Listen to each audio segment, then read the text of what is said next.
नमस्कार आप सभी लोगों को। फलित ज्योतिष का पाठ संख्या 6 से प्रारंभ कर रहे हैं। पूर्व के पाठ में आपको अश्विनी से लेके और रेवती नक्षत्र तक का 0 डिग्री से 360 डिग्री का जो है अंशात्मक विस्तार हम और आप लोगों ने समझ लिया। इसके बाद और क्या जाने, तो इनके क्रमशः स्वामियों को जो है हमने जाना है अश्विनी नक्षत्र से लेकर के हस्तलेखा नक्षत्र तक की। हमने सबसे पहले 3 पार्टों में जो है आपको 9 नक्षत्र रखे 3 भागों में जो है इसकी जानकारी दी थी। और ये भी हम लोगों ने जाना पूर्व के पाठ में कि एक नक्षत्र का मान जो है 13 डिग्री 20 मिनट होता है। हमने 27 टुकड़ा जो है इस ब्रह्मांड के करके 27 नक्षत्रों का मान बताया था कि एक नक्षत्र का मान 13 डिग्री 20 मिनट होता है। और जब एक नक्षत्र के टुकड़े 4 किए थे तो एक टुकड़े का जो मान था 3 डिग्री 20 मिनट आया था।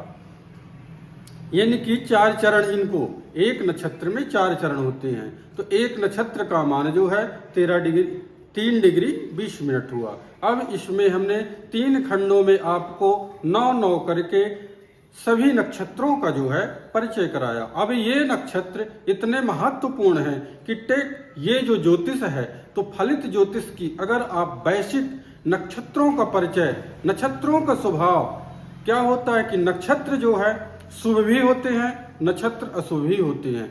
तो इसमें इतनी जो है शुभता भी होती है और अशुभता भी होती है। तो जब हम नक्षत्रों का परिचय जानेंगे तभी ज्योतिष में आगे जो है हम लोग कार्य कर पाएंगे और लाभ उठा पाएंगे। इसके बाद आगे राशियों का आएगा। 12 राशियां हैं। तो राशियों में जो है 12 राशियों में जो है तो ग्रहों का जो है स्वामित्व 7 ही ग्रहों को मिला है, सूर्य से लेके शनि तक। राहु और केतु को राशियों का स्वामित्व नहीं प्राप्त है। ये जिस राशि में बैठते हैं कार्य उसके स्वामी के अनुरूप करते हैं। ये हम आपको आगे विस्तार से बताएंगे। अभी नक्षत्र में है तो हमारे 27 नक्षत्र हो गए और 9 ग्रह हो गए। इसमें आप जो है 27 में 9 का भाग देंगे तो अंक प्राप्त होता है हमको 3। ये 3 अंक जो प्राप्त हुआ है ये नक्षत्रों की संख्या है कि ये 3 नक्षत्र एक ग्रह किसी न किसी ग्रह के स्वामित्व में 3 यानी कि 3 नक्षत्र प्राप्त होंगे। 9 त्रिक 27। अब इसमें आपको बता दें कि ये जो हमने आपको बताया था कि मूल रूप से ये जो पाठ है इसमें हमने अभी इस बार सभी नक्षत्रों को एक साथ लिख रखा है। 9 त्रिक 27 ये अश्विनी से लेके हमने 120 डिग्री तक अश्विनी से लेके और ये जो है हस्तलेखा तक का जाना था 120 डिग्री। फिर मघा नक्षत्र से लिए थे, ये मघा नक्षत्र से ज्येष्ठा तक तो 240 डिग्री हम आपको बताए थे अंशात्मक विस्तार नक्षत्रों का। फिर इधर मूल नक्षत्र से आए थे और रेवती तक में 360 डिग्री समाप्त हो गया। पुनः फिर इसी प्रकार अश्विनी से फिर प्रारंभ होगा 0 से 13 डिग्री 20 मिनट और रेवती तक का इस चलेगा। यही जो है हमने आपको गणना बताई थी। अब इसमें आपको बता दें कि सबसे पहले एक ग्रह के पास जो बता रहे हैं कि ये हमारे 27 नक्षत्र हैं और 9 ग्रह, तो अंक प्राप्त हमको हो गया 3।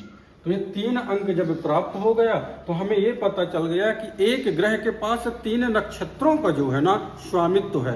तो राशियों को बाद में जानेंगे, अभी नक्षत्रों के स्वामियों की परिचय कि एक स्वामी के 3 नक्षत्र कौन कौन से आते हैं। तो आइए जानते हैं। तो सबसे पहले हम आपको बताए थे कि इसको नक्षत्रों को नाम से भी जानिएगा और अंक से भी इसकी जो है विशेष जो है ध्यान दीजिएगा। अब इसमें देखिएगा ये जो अश्विनी है, माघा है, मूल है, तो इसमें अगर 1 आ रहा है तो इसके जो स्वामी हो जाएंगे वो केतु हो जाएंगे। इधर देखेंगे हमारे जो शास्त्र की गहराई है इतनी सुंदर है कि इसमें आप क्रम देखिएगा, आपको याद करने की आवश्यकता नहीं पड़ेगी। ये देखिएगा इधर 2 है। अब भरणी पूर्वाषाढ़ा, तो इसको आप जोड़ेंगे 11 नंबर का जो नक्षत्र है पूर्वाषाढ़ा, पूर्वा फाल्गुनी। ये पूर्वा फाल्गुनी नक्षत्र शुक्र का है और 1 + 1 जोड़ेंगे तो 2 होगा। तो इधर देखेंगे तो इधर 2 है, ये भी इसको जोड़े 1 + 1 तो 2, फिर ये 2 आ गया तो पूर्वाषाढ़ा। तो ये इस प्रकार संख्या हमारी 2 आ गई। ये कृत्तिका नक्षत्र हो गया तो सूर्य का नक्षत्र है तो 3, ये 3 अंक आ गया। इधर 1 + 2 करेंगे तो 3 अंक आ जाएगा। इधर जोड़ेंगे आप तो 2 + 1 करेंगे तो 3 आ जाएगा, यानी कि तीसरा। इसी प्रकार क्रम से चौथा, पांचवा, छठा, सातवां, आठवां और ये हो गया 9वां। अब इसको भी आप जोड़ेंगे अगर तो ये 9। अब 9 अंक जो है ये बुध अश्लेखा नक्षत्र के स्वामी बुध होते हैं, तो 9 अंक तो इधर भी जोड़ेंगे कि 18 नंबर अगर लिखा है तो सीधे आप देखेंगे कि 1 और 8 जोड़ेंगे तो 9 ही होगा। इधर 2 और 7 जोड़ेंगे तो 9 ही आएगा। तो आपको क्रम से भी, संख्या से भी नक्षत्रों को ज्ञात करना है और नाम से भी करना है। अभी हम पंचांग मुहूर्त में जाएंगे तो ये नक्षत्र क्या कार्य करते हैं, शुभ हैं कि अशुभ हैं, कौन से नक्षत्र विवाह के हैं, कौन से नक्षत्र विवाह के नहीं हैं, ये सभी आपको जो है अंकों से भी परिचय कराएंगे। इसके बाद आपको बता दें कि जैसे ही हम यहाँ, अब स्वामी की बात आ गई तो अश्विनी और मघा और मूल के स्वामी केतु हो गए। केतु, अश्विनी, मघा, मूल के स्वामी हो गए। फिर हो गए शुक्र। हमने पूर्व के पाठ में आपको एक श्लोक बताया था, आचंभो राजी साबु केसु। आ मतलब हो गया ये आदित्य, ये सूर्य है।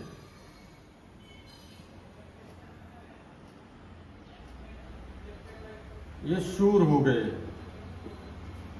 फिर चंद्रमा हो गए, चम मतलब चंद्रमा, भव मतलब मंगल, भव मतलब मंगल की बात हो रही है। फिर हो जाएगा राहु, जी मतलब गुरु, श मतलब शनि, बु मतलब बुध। ये हो गए। आप देखेंगे तो अश्लेखा हो गया, ज्येष्ठा हो गया, इधर रेवती हो गया। ये बुध के जो है नक्षत्र हैं। अब इसमें ज्योतिष में एक सबसे महत्व जो प्रश्न आता है तो ये आएगा कि बच्चा जन्म लिया तो मूल नक्षत्र में नहीं है, तो मूल के नक्षत्र भी हम आपको परिचय यहीं से करा देते हैं संक्षेप में कि ये जो केतु के नक्षत्र हैं अश्विनी, मघा और मूल, ये मूल के नक्षत्र होते हैं। यानी केतु के 3 नक्षत्र और बुध के 3 नक्षत्र ये मूल के होते हैं। तो इधर आप देख लीजिएगा, आपको कहीं नहीं जाना। हमने आपको 3 भागों में इसीलिए बताया था कि 9 दूना 18, 9 त्रिक 27। यानी कि आप फर्स्ट में देख लीजिएगा कि ये केतु है, केतु का नक्षत्र अश्विनी आया है तो 10वां नक्षत्र मघा केतु का ही आएगा। इसके बाद मूल नक्षत्र जो है तो केतु का ही आएगा। तो आपको ये चीजें जो है ज्ञात करना है और इधर बुध का नक्षत्र देख लेना है। तो जब हमारा चंद्रमा गोचर करता है और किसी बच्चे का जन्म हो जाए, क्या है चंद्रमा कभी क्रम से ही गोचर करेगा, अश्विनी से आएगा तो ऐसा नहीं है कि मघा में चला जाएगा। हमारा चंद्रमा अश्विनी से आएगा तो भरणी में आएगा, इसके बाद कृत्तिका भोगेगा, रोहिणी भोगेगा, क्रमशः से सारे नक्षत्रों को भोगते हुए रेवती तक आएगा। तो इसमें मूल के हमारे जो नक्षत्र हैं तो हम आपको मूल रूप से बता दिए कि केतु और बुध के जो नक्षत्र हैं ये मूल के होते हैं। हम अब आपको ये बता दें कि मेन मूल का नक्षत्र जो है तो कहाँ से प्रारंभ होता है। तो आप कागज पेन के साथ बैठिएगा तो 2 शब्द लिख भी सकते हैं कि केतु के और बुध के नक्षत्र मूल के होते हैं, तो आपका समय व्यर्थ नहीं होगा। आइए अब इसमें हम आपको बता दें कि ये केतु के जो नक्षत्र हैं ये मूल के हो गए।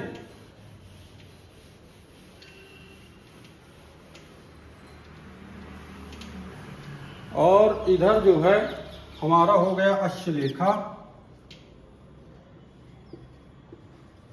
अश्लेखा।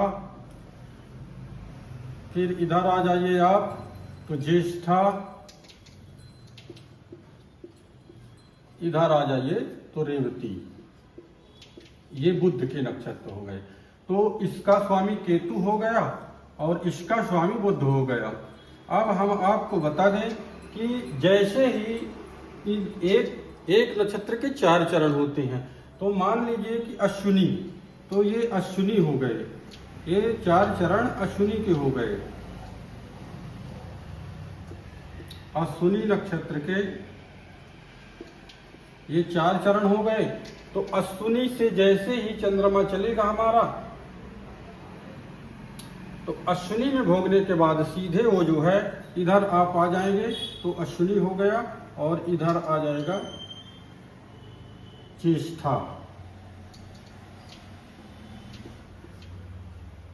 इसके भी 4 चरण।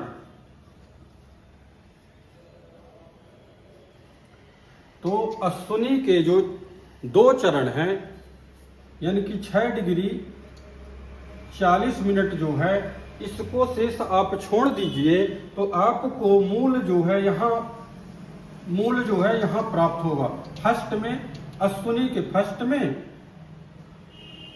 और सेकंड में, यानी कि 2 चरण अश्विनी के आ जाएंगे। रेवती से भोग रहा है चंद्रमा, ये रेवती है बुध का, ये रेवती नक्षत्र जो है बुध का हो गया। अब बुध में जैसे ही नक्षत्र आया, तो यहाँ से इसमें आ गया आपका जो है 2 चरण, आप फर्स्ट के छोड़ दीजिए, तो ये लास्ट के जो 2 चरण रेवती के हैं, इसमें मेन मूल नक्षत्र माना जाएगा, और इधर अश्विनी से जो फर्स्ट में चलेगा ये मेन माना जाएगा। इसी प्रकार आप क्रमशः से जो 6 नक्षत्रों को बताया गया है, तो इसी प्रकार आप अध्ययन करिएगा, तो आपको जरूर लाभ मिलेगा।